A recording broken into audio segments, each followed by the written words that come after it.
Bismillahirrahmanirrahim. Assalamualaikum warahmatullahi wabarakatuh. Semoga Sobat Patriot dalam keadaan sehat, dalam keadaan semangat. Bertemu lagi dengan saya Ilham Fauji. Kita akan melanjutkan pembahasan kita di kelas 11 pada pertemuan kedua ini. Kita akan membahas tentang kewajiban asasi manusia atau disingkat KAM. Apa itu kewajiban asasi manusia? Dasar hukum menurut Undang-Undang Nomor 39 Tahun 1999. Seperangkat kewajiban yang apabila tidak dilaksanakan tidak memungkinkan terlaksana dan tegaknya hak asasi manusia. Dari sini kita bisa melihat bahwa adanya hubungan kausalitas atau hubungan sebab akibat hak dan kewajiban itu tidak bisa dipisahkan. Jika hak terpenuhi, maka kewajiban harus dilaksanakan. Jika melaksanakan kewajiban, maka secara otomatis hak akan terpenuhi. Begitulah sebaliknya dan terus-menerus. Di dalam HAM terdapat KAM, seperti yang kita jelaskan tadi. Contohnya, kita melihat ilustrasi daripada gambar ini adalah bagaimana seorang yang lebih tua itu menyayangi kepada yang lebih muda, menolong, membantu seseorang yang lebih kuat, membantu kepada yang lebih lemah. Kemudian sebagai seorang yang lebih muda itu menghormati kepada yang lebih tua atau percaya kepada yang lebih tua. HAM merupakan hak dasar secara kodrati melekat pada diri manusia, bersifat langgeng, universal, sehingga harus dilindungi, dihormati, dipertahankan, dan tidak boleh diabaikan, dikurangi, atau dirampas oleh siapapun. Di sini kita melihat bahwasanya hak dan kewajiban itu sama yang harus didapatkan dan yang harus dilakukan. Yakni bagaimana kita harus melindungi, harus menghormati, harus mempertahankan hak itu dengan penuh dengan segenap kemampuan yang ada. Kemudian apabila telah melaksanakan itu, maka kita pun sudah pasti akan dilindungi, dihormati, dipertahankan, tidak dikurangi, tidak dirampas oleh orang lain. Karena kita pun sudah melakukan hal yang sama. Karena yang namanya kebaikan akan kembali kepada diri kita sendiri. Sedangkan keburukan pun yang dilakukan akan kembali pada diri kita sendiri. HAM dan KAM dalam Pancasila. Bagaimana kita ketahui Pancasila merupakan hukum dasar negara Indonesia sebagai pedoman dalam kehidupan berbangsa dan bernegara. Kita lihat HAM dan KAM dalam Pancasila. Dalam nilai dasar Pancasila, pada sila pertama, yakni ketuhanan yang Maha Esa.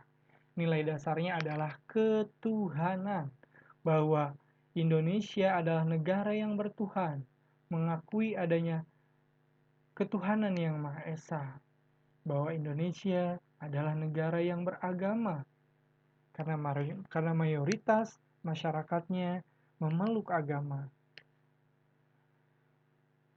Masyarakat bisa memeluk agama, beribadah, dan menghormati perbedaan agama karena bukan hanya satu agama, tidak memaksakan kehendak agama kepada orang lain. Sila kedua, kemanusiaan yang adil dan beradab. Nilai dasarnya adalah kemanusiaan. Nilai kemanusiaan yakni perlakuan yang adil dan setara di hadapan hukum dan kehidupan sehari-hari. Sila ketiga, persatuan Indonesia. Nilai dasarnya adalah persatuan. Memelihara persatuan dan kesatuan. Karena Indonesia adalah bangsa yang beragam, bangsa yang majemuk. Itu merupakan kelebihan, itu merupakan kekayaan yang ada di Indonesia yang harus dipelihara, yang harus dihormati. Dengan semboyan Bhinneka Tunggal Ika, berbeda tetap satu, yakni negara Indonesia, Negara Kesatuan Republik Indonesia. Yang keempat, sila keempat, kerakyatan yang dipimpin oleh hikmah kebijaksanaan dalam permusyawaratan perwakilan. Nilai dasarnya adalah nilai kerakyatan, yakni rakyat yang memilih. Rakyat adalah pemilik negara ini. Rakyat adalah pemegang kedaulatan tertinggi. Ikut berpartisipasi dalam pemerintahan yang demokratis. Rakyat memiliki kewajiban untuk ikut turut serta dalam pemerintahan agar pemerintahan ini tidak menjadi pemerintahan yang totaliter, melainkan tetap menjadi pemerintahan yang demokratis, yang demokrasi yang berdasarkan Pancasila.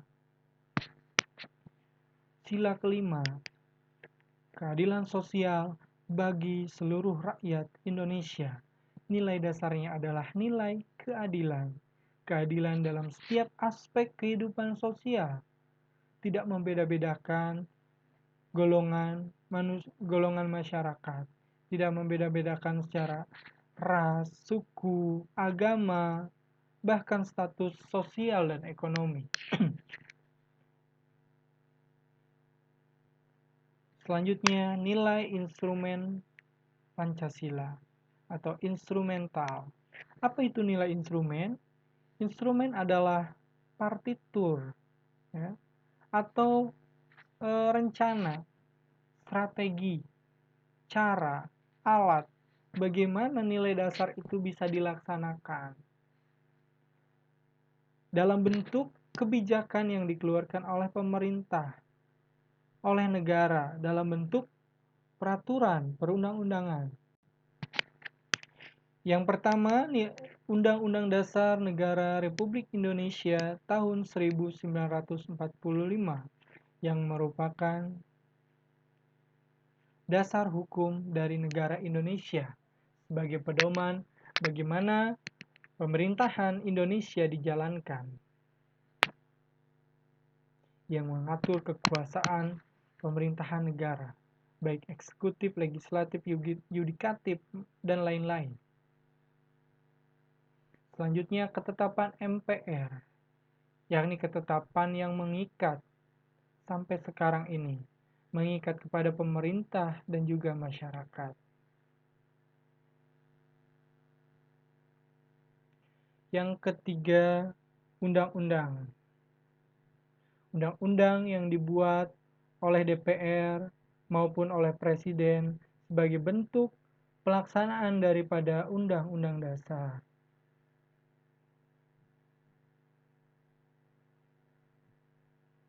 Selanjutnya, peraturan pemerintah. Peraturan yang dikeluarkan oleh pemerintah, dalam hal ini eksekutif, untuk menjalankan undang-undang, menjalankan secara teknis. Dibuatlah peraturan pemerintah. Setelah undang-undang itu dibuat, maka peraturan pemerintah pun harus segera dibuat. Sebagai pedoman, pemerintah menjalankan perintah daripada undang-undang itu. Selanjutnya adalah peraturan daerah. Kalau di pusat, peraturan pemerintah. Kalau di daerah, peraturan daerah yang dikeluarkan oleh gubernur maupun bupati maupun atau wali kota. Sebagai perwujudan eksekutif di daerah atau perwujudan daripada desentralisasi, asas desentralisasi, penyerahan kekuasaan kepada daerah untuk mengelola, mengatur daerahnya sendiri berdasarkan kemampuan yang dimiliki daerahnya dalam rangka mensejahterakan masyarakat. Nilai praksis Pancasila. Nilai praksis adalah nilai yang biasa dilaksanakan, yang merupakan suatu kebiasaan yang sudah menjadi budaya di masyarakat, yang hidup di masyarakat. Kita bisa melihat ilustrasi daripada gambar ini, nilai yang terdapat dalam kehidupan sehari-hari warga negara dan pemerintah diwujudkan dalam sikap dan perilaku. Contohnya, masyarakat bergotong royong, masyarakat bersama aparat, bersama pemerintah, bekerja sama, bergotong royong, menciptakan pembangunan.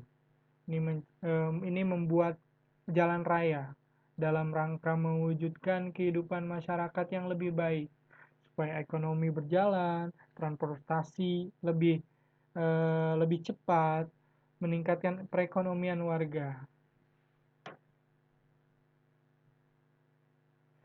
Oke, demikian pembahasan kita tentang kewajiban asasi manusia dan juga kewajiban dan hak asasi manusia dalam Pancasila sebagai dasar pedoman kehidupan kita dalam bernegara. Jangan lupa pesannya, pendidikan adalah proses memanusiakan manusia. Sampai jumpa di pertemuan berikutnya. Semoga Sobat Patriot tetap semangat dan tetap sehat. Assalamualaikum warahmatullahi wabarakatuh.